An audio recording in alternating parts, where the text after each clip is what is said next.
Radio Universidad de Chile presenta Debate Social, un programa de conversación, entrevistas y debate sobre la realidad nacional y el mundo social. Conduce Luis Mesina.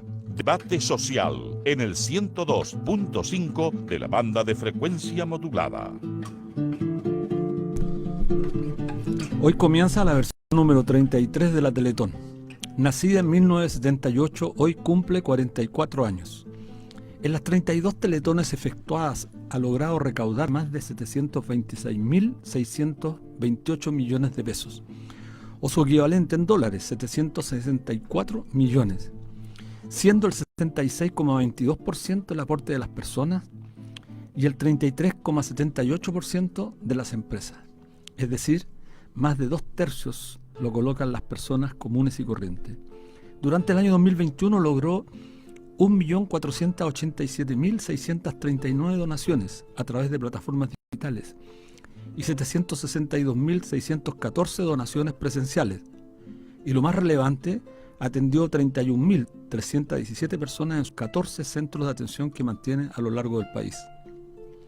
La Teletón no ha estado exenta de críticas y cuestionamientos durante su existencia, especialmente cuando presidió la Fundación Teletón Carlos Alberto Delano, quien fuera procesado por fraude al fisco, delitos tributarios, junto a su socio Carlos Lavín, ambos del Grupo Penta. Lo más grave, sin embargo, fue la revelación del ex fiscalizador del Servicio de Impuestos Internos, Iván Álvarez, que afirmó haber escuchado sobre irregularidades en una investigación que llevaba adelante el ex fiscal Carlos Gajardo. La denuncia no era menor. Los dineros que Teletón recaudaba a través del Banco de Chile eran utilizados por el Grupo Penta directamente o a través de algunas sociedades del grupo. Estos hechos le costaron la salida a Carlos Alberto Delano de la Fundación. Lo más relevante para pensar en la Teletón, sin embargo, son las palabras de Carolina Pérez, quien es integrante del Observatorio de Derechos Humanos de la Discapacidad de la Universidad de Chile, que declaró, frente a este caso, es necesario hablar de fondo de este debate y que tiene que ver con la manipulación emocional que Teletón y sus shows de televisión han hecho durante estos años. Hoy, abre comillas, hoy somos personas en situación de discapacidad y somos vistos como objetos de caridad y no como sujetos de derecho. Y tiene mucho sentido. Nuestro país no puede confundir caridad con solidaridad. La caridad dice relación con sentimiento que las personas sienten para ayudar a otras, a los más necesitados. Está referida a una virtud casi católica cristiana, mientras la solidaridad implica un acto consciente de adherir a causas en que se benefician muchos.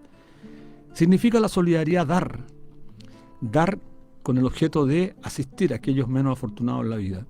En los últimos años, los sectores que han controlado nuestro país, sobre todo económicamente, han hecho lo imposible para abordar los temas de las inequidades con carestía y no con solidaridad.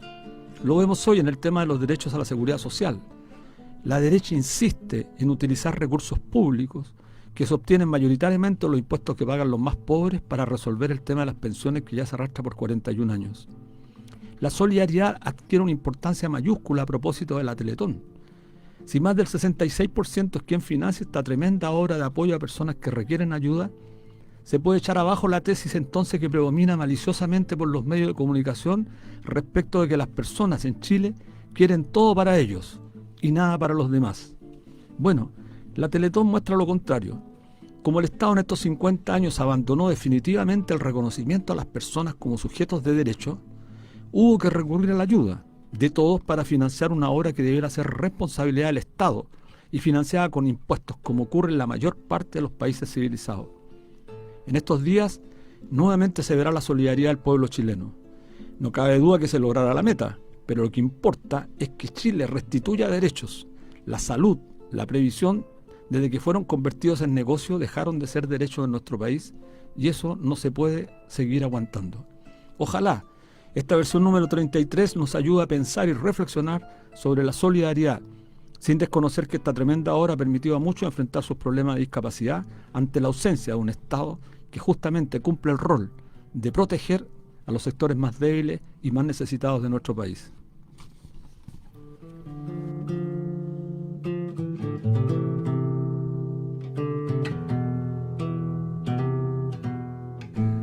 Hola amigos, amigas, ¿cómo están? Como todos los días viernes en un nuevo programa de debate social en la Radio Universidad de Chile, la radio que piensa en el 102.5 del dial FM y a través de nuestra señal online @canal.social, bueno, bajo la dirección de la periodista Ana Mugasáez y con Miriam Campuzano. ¿Cómo estás, Miriam?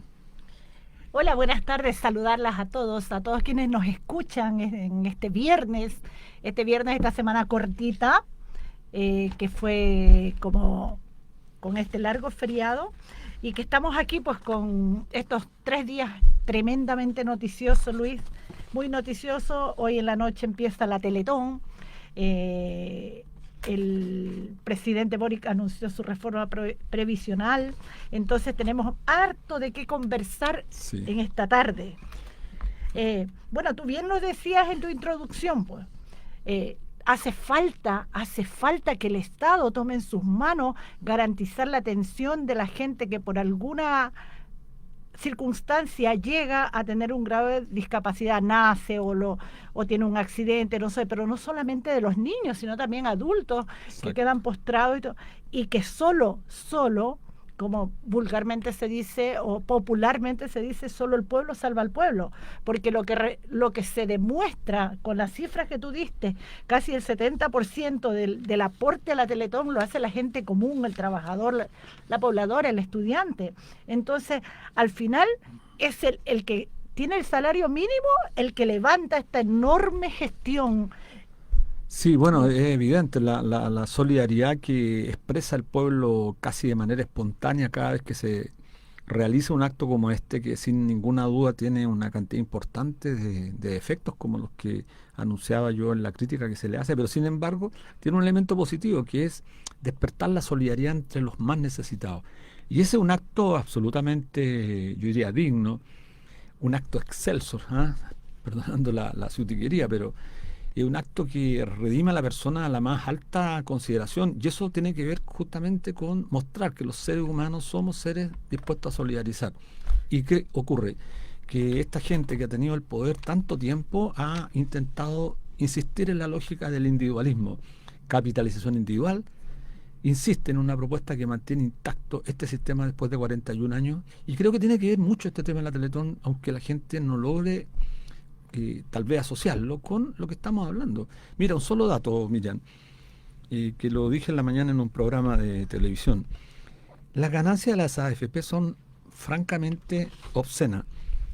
La rentabilidad del capital de las AFP en estos 20 años es alrededor del 22,50%. Es una cifra que en ninguna parte del mundo el capital puede obtener durante tanto tiempo como rentabilidad, al punto que AFP Modelo, por ejemplo, logra el 70% del capital de rentabilidad sobre el capital. Pero ¿cuáles son las utilidades? Las utilidades el año 2021 son 426.000 millones de pesos. O sea, con ese dinero se podría financiar 12,1 teletones. De eso estamos hablando. O sea, con las ganancias solamente de las AFP se podrían realizar 12 teletones en nuestro país, para que más o menos la gente que nos escucha, nuestros auditores Radio Universidad de Chile, puedan significar, dimensionar de las cantidades que estamos hablando. Qué terrible esa enorme cantidad. Pero bueno, Luis, también tú dejas ver quiénes son realmente los solidarios en el proceso de la Teletón, porque nos pintan que el gran empresariado es el que se pone con las lucas, que no pone, claro. Pero también sabemos claramente que ellos lo hacen con otros intereses. Entonces ellos pueden incluso recuperan con la ley de donaciones, claro, eso claro. Hay que decirlo. Ellos aportan un 30%, pero recuperan con la ley de donaciones. Y estas donaciones pueden ser deducidas como gasto de la renta bruta hasta un monto equivalente al 10% de la renta líquida imponible de primera categoría. Es decir, ellos dan con una mano, pero con la otra sacan una tajadita, ¿entiendes? Entonces, en realidad esto se financia con la gente común y corriente. Claro, y es a la gente común y corriente a la que no le dan pantalla, invitan a los grandes empresarios allí. Y lo que evidencia el proceso de la Teletón es la necesidad de una salud de calidad pública financiada que contenga estas necesidades sanitarias para la gente, con más centros de rehabilitación, obviamente, para poder dar cobertura a todo Chile. Así es. Bueno, en temas generales tenemos harto que ver, sobre todo temas políticos. No sé, Luis, qué percepción tú tienes acerca de todo este drama que se gestó en contra de bajar la candidatura de Carol Cariola para presidir la Cámara Baja, siendo que había sido un acuerdo, ya un preacuerdo de los partidos y que, bueno, ahora la tildan de que por haber sido rostro de la opción apruebo, no querían que que esté a cargo de la testera. Sí, me parece sumamente grave porque esto responde a una política que se ha instalado hace mucho tiempo, que es la política anticomunista, de calificar a todos como comunistas, a todos aquellos que exigen derechos, que piden derechos, que luchan por restituir derechos fundamentales y por supuesto aquellos que también nos inscribimos dentro de la estrategia de cambiar nuestro país para ser un país mucho más justo. Entonces todos son calificados de comunistas y esta política del anticomunismo ha hecho mucho daño. Miguel Launer, Premio Nacional de Arte, no sé, de Arquitectura o Arte, un gran arquitecto chileno, construyó la UNTA, el edificio que hoy día se llama, que está aquí, el Gabriela Mistral. Bueno, mandó una carta a Carol Cariola y en la carta devela claramente esta política anticomunista, precisando que el responsable, el articulador de esta bajada de Carol Cariola es el diputado Raúl Soto, ex demócrata cristiano, hoy día militante del PPD, con esa sonrisa típica que aparecía en la televisión, con un nivel de cobertura en la televisión para un sujeto que prácticamente vuela bastante bajo, hay que decirlo. O sea, un diputado que uno lo escucha y dice, bueno, ¿de qué está hablando? Es muy básico. Pero sin embargo, él quería ser ratificado nuevamente en el cargo y se complotó contra Carol Cariola. Ahora, lo importante es que todo tiene un límite. Y yo creo que fue muy correcto que Carol Cariola no persistiera, porque si con el objetivo de lograr un cargo había que ceder mucho, bueno, eso es lo que tiene muy, muy mal, yo diría, conceptualizada la política en nuestro país. Sí, bueno, lo que demostró es la decadencia de la política, la decadencia que estamos viviendo en Chile, porque no puede ser posible que desconozcan una palabra de honor empeñada. Claro, es que el honor no podemos pedirle honor a los políticos. Claro, porque el honor está en base a sus intereses, obviamente. Claro. Pero si no son capaces de cumplirse entre ellos, no le van a cumplir al pueblo, tan sencillo como eso.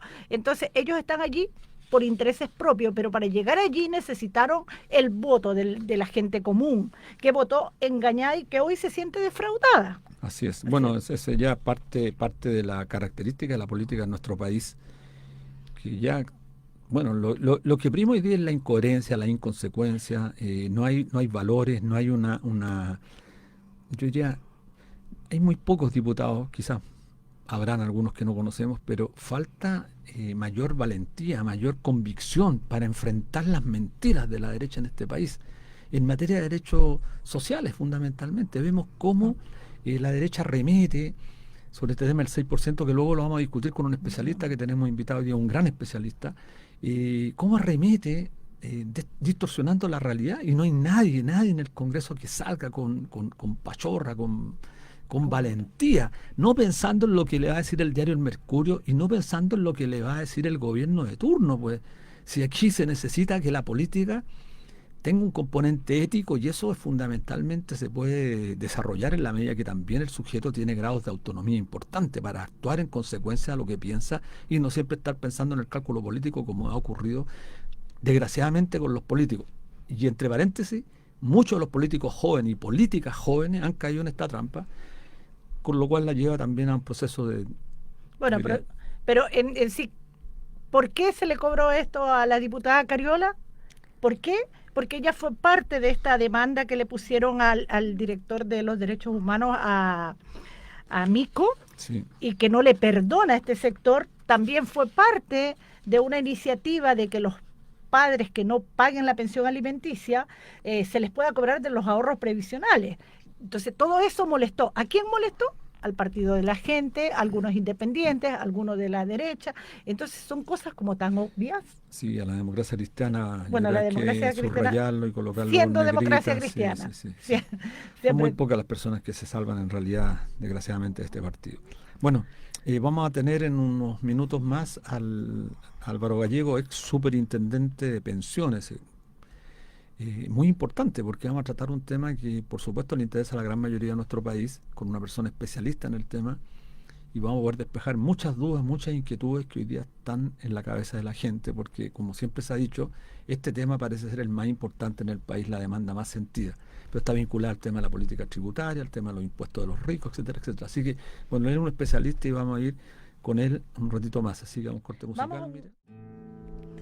Estamos de vuelta en su programa Debate Social. Les queremos agradecer a todos los que han esperado este corte musical comercial.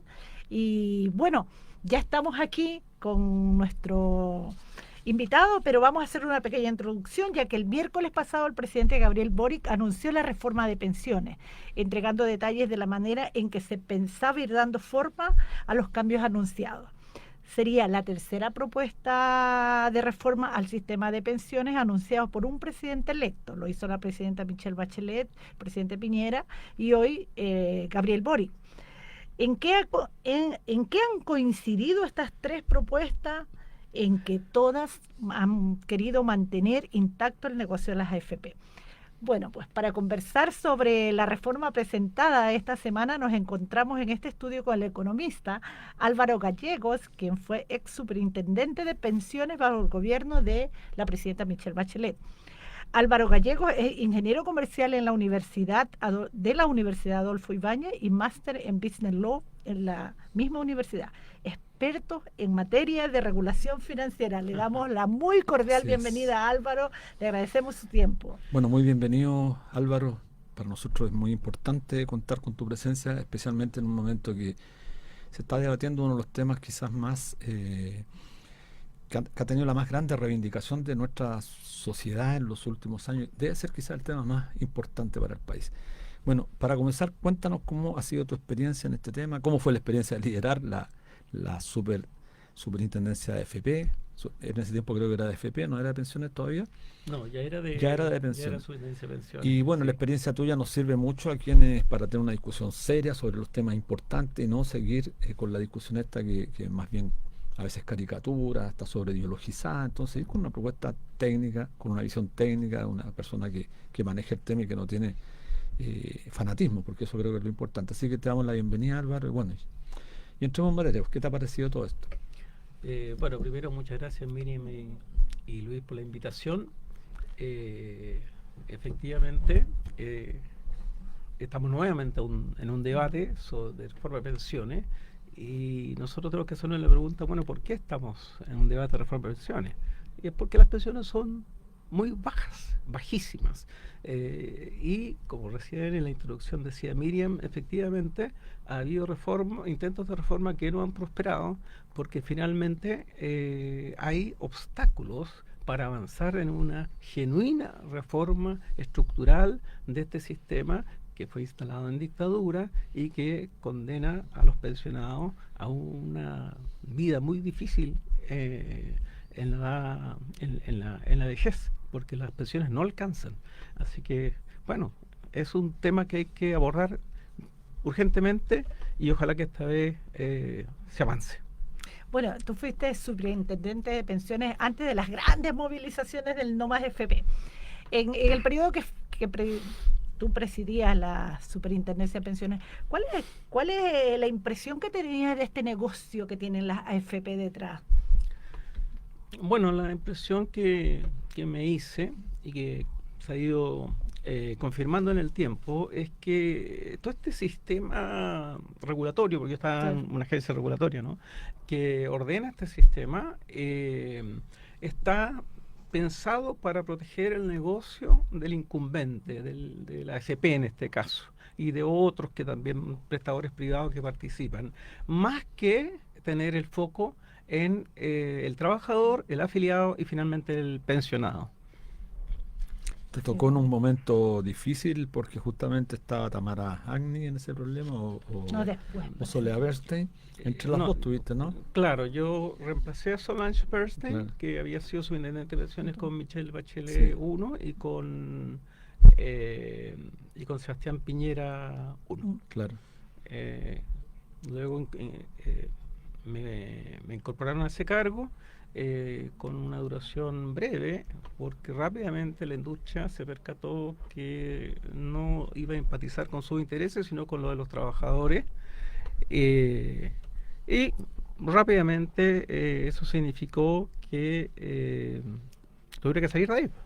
Y quien continuó fue doña Tamara Knich en la superintendencia, y a ella le tocó ese episodio tan ingrato, ignominioso Sí. para el país, como fueron las famosas fusiones truchas, ¿no? En que simplemente se dejó a las AFP, se les permitió fusionarse para obtener un tremendo beneficio tributario que no tenía nada que ver con los intereses de los trabajadores ni nada. Bueno, entre paréntesis, es bueno recordar para nuestros auditores, Soledad Bernstein hoy día preside la Comisión del Mercado Financiero, donde hay definición de políticas estratégicas en el campo de las finanzas en este país, pero además que tiene impacto directo en la banca. Son un organismo que supervisa la banca, porque la Comisión del Mercado Financiero se absorbió de la Superintendencia de Seguridad de Bancos e Instituciones Financieras, y con la Superintendencia de Valores y Seguros. De Valores y Seguros. Entonces es relevante, o sea, para que la gente tenga una idea, quienes nos están escuchando, cómo la presión de las AFP, el poder que han tenido en este país para no permitir los cambios, cómo ha influido también en los gobiernos de turno, o sea, cómo impactan los gobiernos. Yo te quería preguntar, Álvaro, la propuesta de Boric, para que entremos en materia ahora con la propuesta que se anunció antes de ayer, la propuesta de Boric ataca, a juicio tuyo, los problemas que presenta el sistema de AFP actualmente. Yo creo que aborda algunos, otros no, y también profundiza algunos problemas que tiene el actual sistema. ¿Sí? ¿Como cuáles, por ejemplo? Bueno, básicamente la participación de los prestadores privados en el sistema se materializa y se ratificaría con esta reforma, por cuanto lo que ocurriría es que teóricamente desaparecen la AFP, la verdad que se transforman, no desaparecen, claro. Y el grueso del negocio se traslada a las compañías de seguro, que son también entes privados, y por lo tanto persiste el énfasis en que este sistema de pensiones es un sistema para el mercado de capitales, y se pierde de vista que un sistema de pensiones tiene que estar pensado para los trabajadores y para los adultos mayores que pasan a retiro. Exactamente. La implementación de un ente público, en este caso fortaleciendo el IPS, ¿es una buena noticia? ¿O qué te parece ese aspecto de la reforma? Porque no es que podamos elegir. Bueno, en principio me parece una buena noticia. Es una cosa que tiene positiva la reforma. Hay un tema ahí en términos de cómo se va a materializar aquello. Y ahí tenemos muy poca información. El gobierno ha entregado muy pocos antecedentes que permitan estar tranquilo y seguro de que ese proceso, que no es fácil, es muy complejo, va a llegar a buen término. Solo nos ha adelantado que se van a aplicar, va a haber refuerzo en términos de recursos fiscales para reforzar o fortalecer el IPS, que sería la institución que absorbería esto.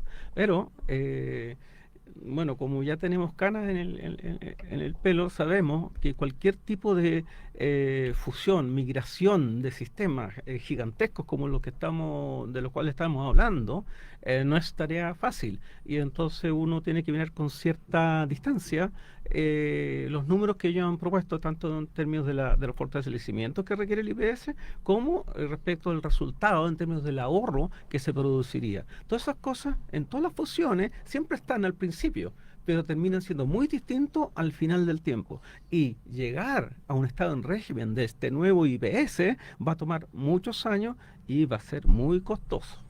Bueno, eso ha dicho el propio gobierno, que va a ser una transición un tanto compleja. La propuesta de reforma está siendo presentada, Álvaro, como la creación de un sistema mixto, apuntando a la incorporación justamente del ente público. Y el porcentaje destinado a solidaridad es lo que supuestamente haría este sistema un sistema mixto. ¿Es un sistema mixto, según tu trayectoria, tu experiencia? ¿Hay algún sistema similar en alguna parte del mundo parecido a este, Álvaro? Ya, bueno, ahí hay que hacer una diferencia. Sí, efectivamente, la propuesta apunta hacia un sistema mixto, por cuanto mixto se entiende como que hay diversos aportantes a los fondos, que vendría siendo el caso, que se estarían incorporando los empleadores, que hasta hoy día no participan. Y se estaría fortaleciendo además la participación fiscal. Pero Perdóname, repite la última parte. La parte es un sistema, ¿existe algún eso, sistema similar sí, en sí, alguna sí. parte del mundo? Bueno, ahí hay un punto que es sustantivo. La arquitectura del sistema que se nos está proponiendo es una arquitectura totalmente sui generis, es Claro, decir, única. no existe en ninguna otra jurisdicción del mundo, por lo tanto... Mini mixto, ¿no es cierto? ¿Ah? Es como un sistema mini mixto. Sí, pero más allá de si es mini mixto, maxi mixto, como quieras llamarlo, el problema es que no existe un antecedente de alguna experiencia exitosa previa en alguna jurisdicción que nos merezca respeto. No existe. Entonces, nuevamente, así como en el año 81 se hizo esta apuesta tremenda por la dictadura, pero ellos tenían claro cuál era su objetivo y su beneficio. Aquí estamos, se nos está proponiendo una apuesta nuevamente muy tremenda por una arquitectura que no existe en ninguna otra parte del mundo y que por lo tanto no conocemos cuál es su desempeño, no sabemos exactamente cuáles van a ser los riesgos, si esta cosa tiene o no tiene efectos positivos finalmente en los trabajadores o no. Es una apuesta. No sé si me puedo alargar un segundo en esto. Y esta apuesta tiene un problema serio, y es que opta por soluciones únicas. Y eso es algo totalmente que pone nervioso a cualquier persona que trabaja en sistemas.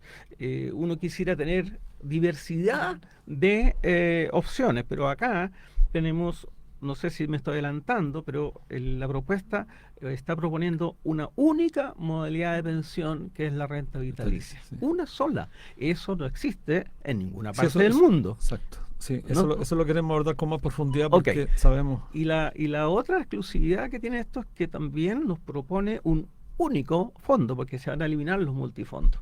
Y nos propone un único fondo, pero un fondo muy particular en su estructura, que hay cientos de estructuras de fondo y aquí se elige uno claro. En particular. Y uno dice, bueno, pero ¿esto dónde existe? ¿En qué lugar del mundo podemos tener una historia que nos permita decir, esta cosa funciona? Pues no la hay. Entonces son apuestas muy arriesgadas porque suponen la incorporación de toda la ciudadanía o todos los trabajadores más bien y los afiliados a estas opciones únicas, con un alto riesgo de que estas cosas pudiesen fracasar eventualmente, que ojalá no pase, pero es un riesgo. Claro.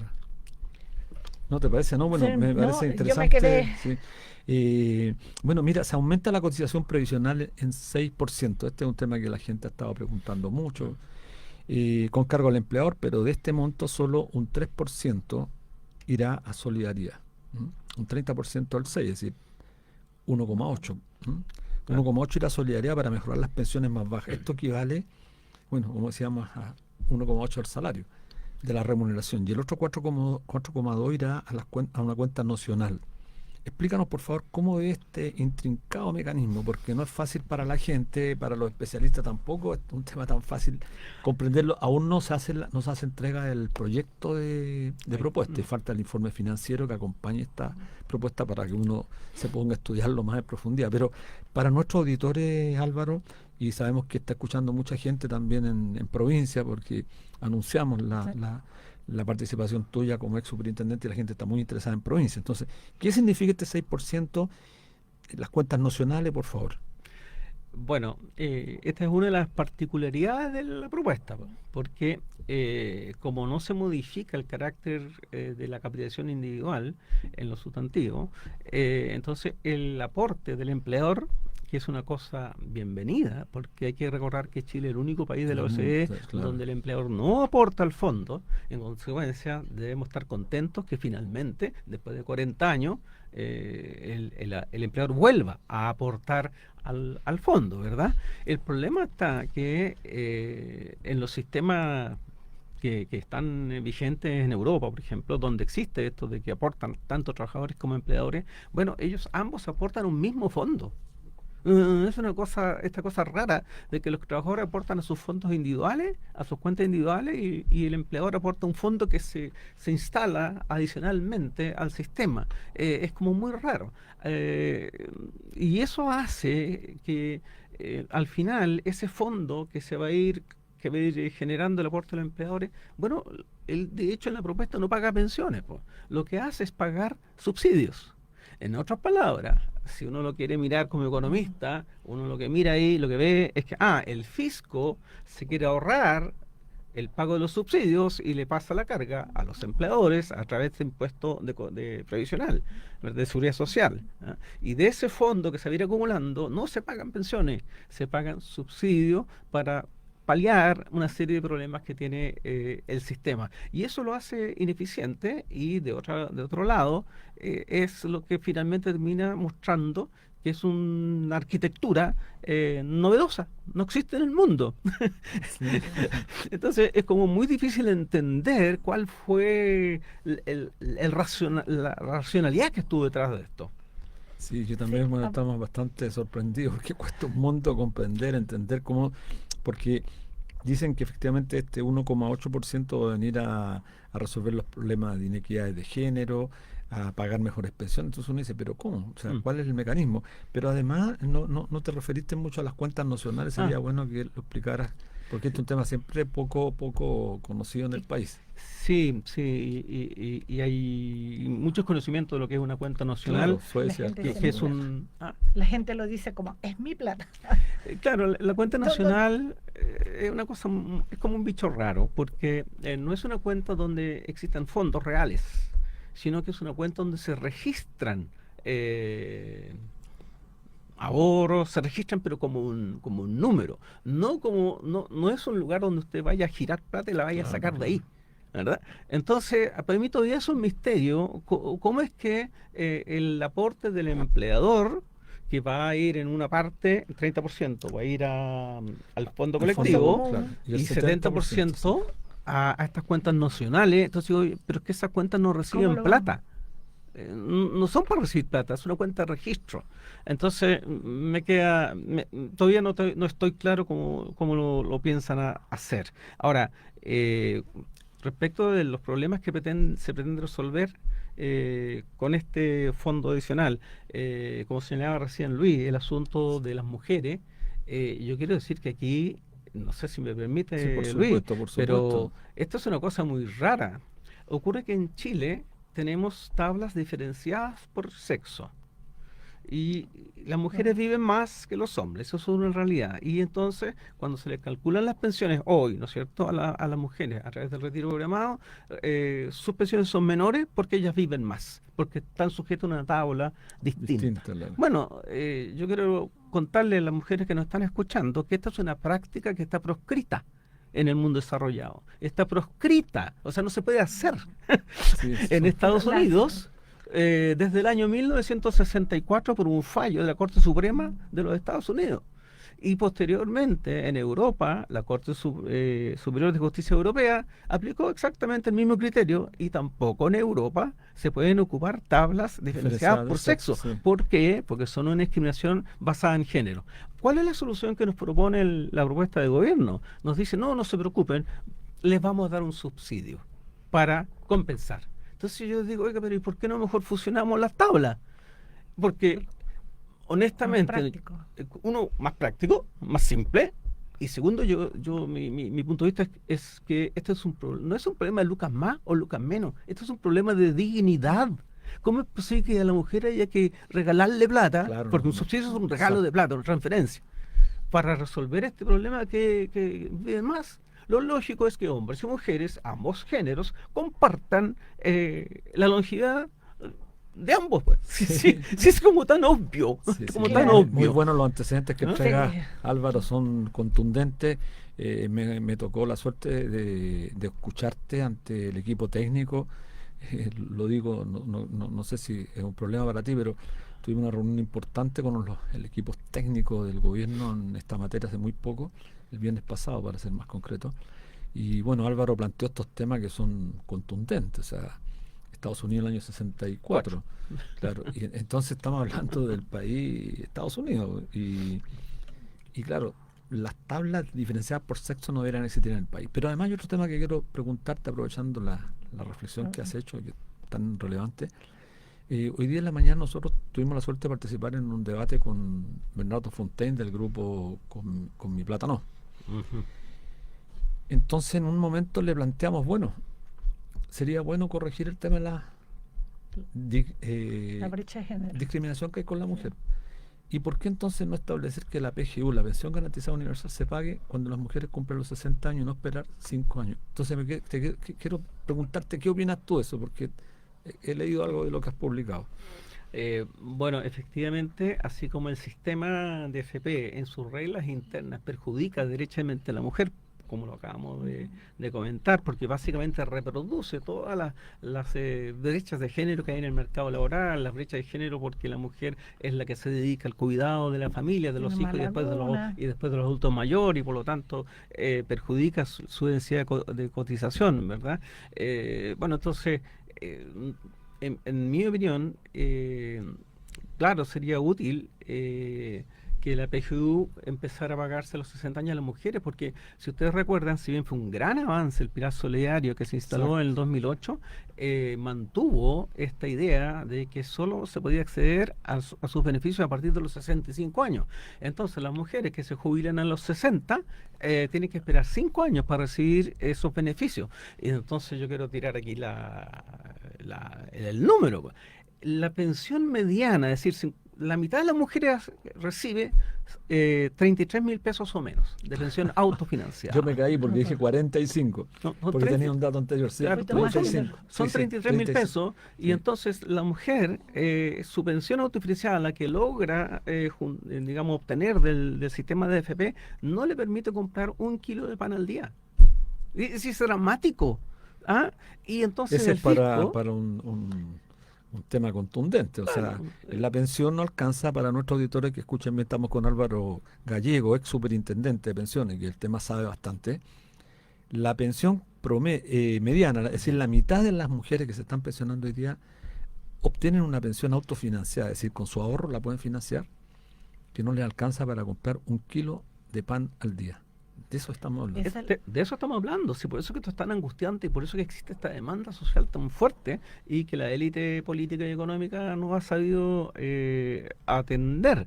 Entonces, el fisco no se ha portado muy bien porque ha mantenido este límite de acceso de los 65 años desde siempre. O sea, la obliga a pensionarse con la edad de los varones, que es los 65. Es que esa es la idea detrás de eso, ¿ah? Intentar que la señora no se jubile, y siga adentro. Entonces, pero la pregunta es, bueno, ¿y qué hace? ¿Qué se hace en este país para mejorar la empleabilidad de las mujeres, para que tengan trabajo a esa edad? Es difícil.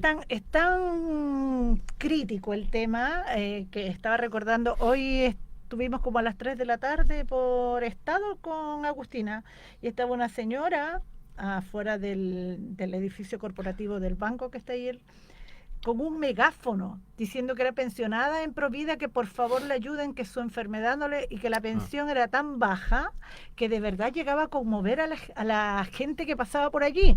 Claro, muchas solita en silla de ruedas con un megáfono, a batería, pidiendo que le ayuden, porque a ese nivel de decadencia llegan las pensiones. Pero me gustaría volver al tema de las cuentas nacionales. Yeah. La explicación que han dado es decir que lo copiaron del sistema sueco.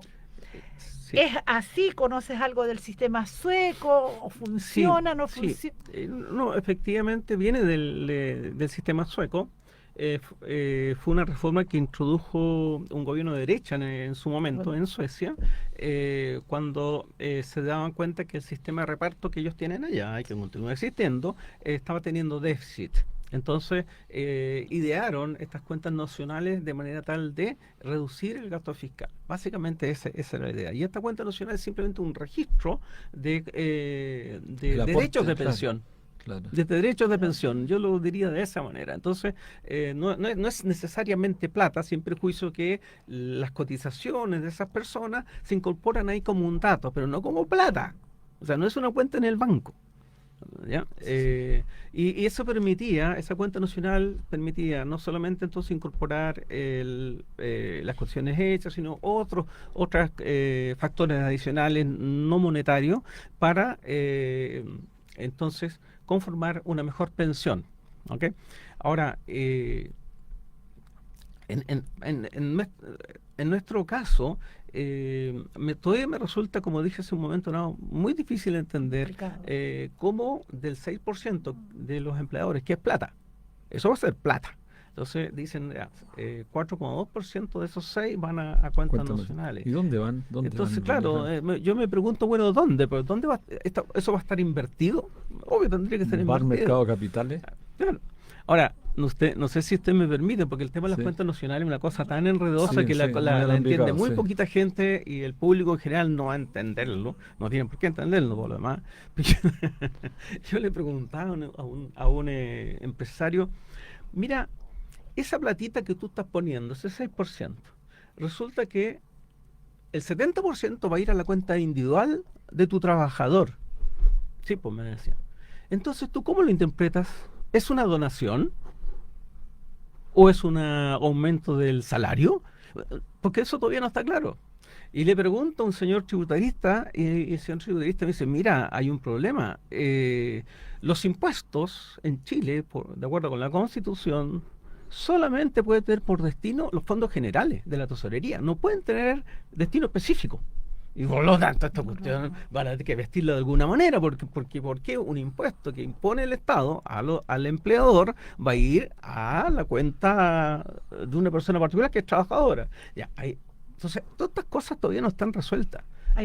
Hay mucho tecnicismo, tecnicismo, sí. Sí, de acuerdo. Y hace falta como unas cápsulas más de lenguaje más sencillo. Pero es parecido, perdón, disculpa, ¿sí? Mira, podrían, escuchándote con detención, me acordaba el bono reconocimiento que la dictadura estableció, es algo parecido, muy parecido, porque era una cuenta que tú, claro, te iba registrando, eso sí, permanentemente la información de cuánto iba creciendo tu fondo, pero la plata no la tenía hasta cumplir la edad para pensionarte, que otra cosa más grave de una digresión, el Estado le pasa a las AFP, a la edad de pensionarse las personas, le pasa directamente el monto total del bono de reconocimiento. Sí, claro. Pero mira, dentro de todo, ese instrumento no era una mala cosa, porque el Estado, en la práctica, le quedaba debiendo a esos trabajadores afiliados al sistema antiguo las cotizaciones que ya habían aportado. Entonces, ¿cómo la reponía? Entonces, desde el punto de vista fiscal, era mejor un bono de reconocimiento, que en la práctica es como un vale. Claro. Y el vale es, te devuelve la plata de verdad, cuando tú te jubiles. Con una rentabilidad, está bien. Y venía con una rentabilidad del 4%. Más más la UEF. Más la UEF. Entonces, no terminó siendo tan mala cosa.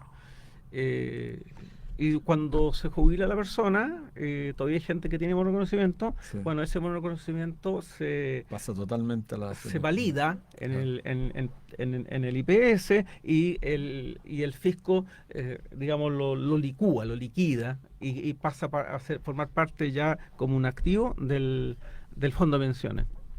Sí. Y el tema de las rentas vitalicias, ¿qué te parece a ti que haya la posibilidad de ponerle una cláusula de heredabilidad? Porque ese es un tema que también nos alarma enormemente, eliminar el retiro programado. Eso es lo importante, la pregunta para que todos vayamos a una renta vitalicia con la promesa de que le van a poner ahí un anexo de heredabilidad. Mira, aquí el problema principal que se nos produce es esta idea de eliminar el retiro programado.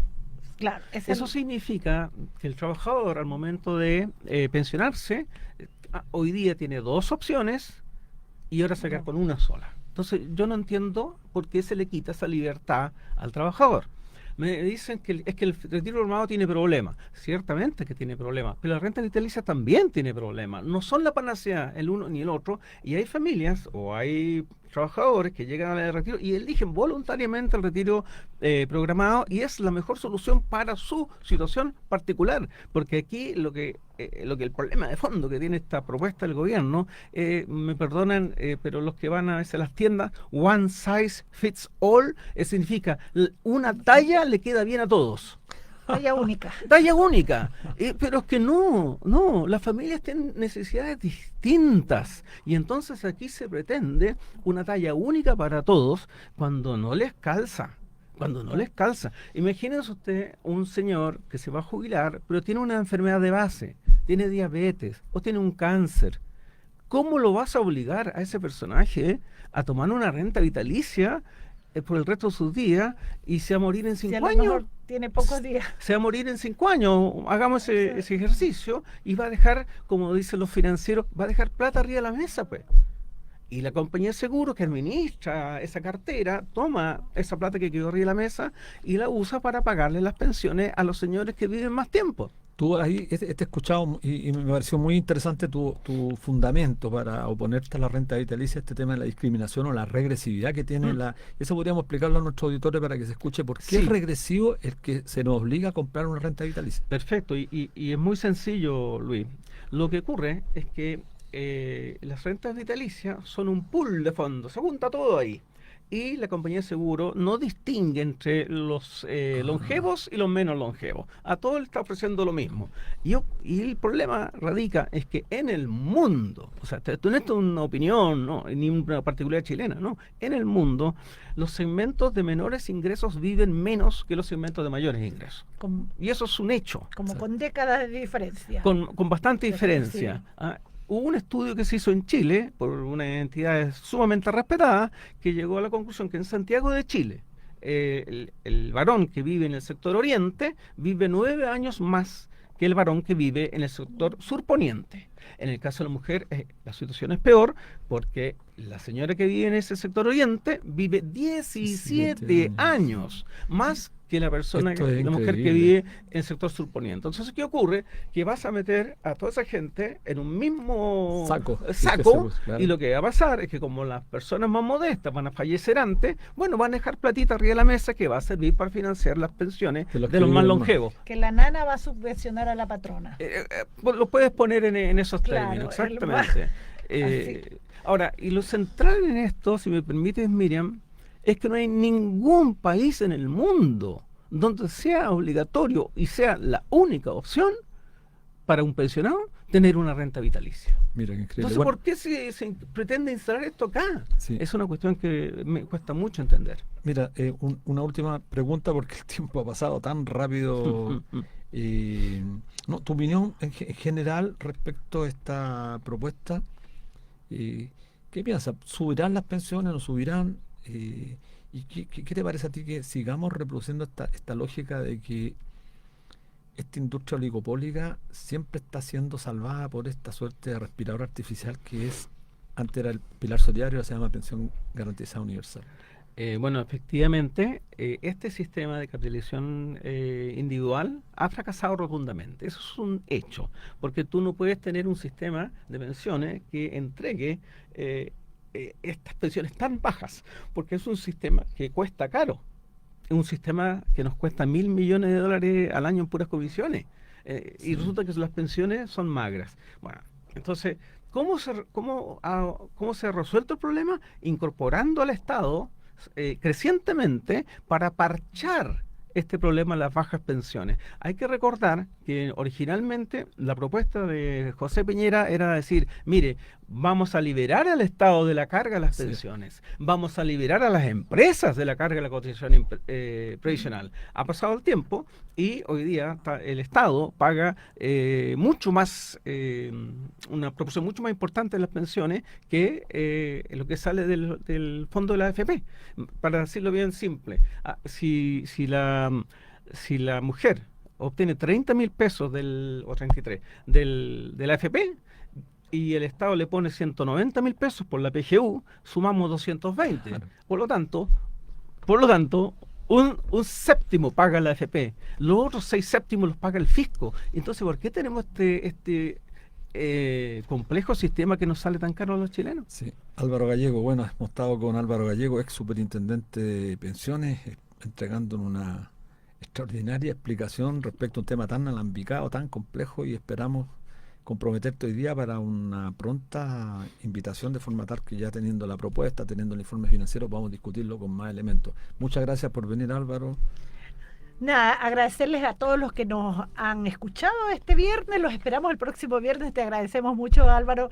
Yo de verdad que tomé apuntes de varias cosas, me quedé queda grabado, eso sí, el programa queda grabado para nuestros auditores, para que puedan escucharlo con más detención, tomar notas, datos. Por streaming, @canal.social, lo pueden volver a ver. Muchas gracias por la invitación. Gracias a ti.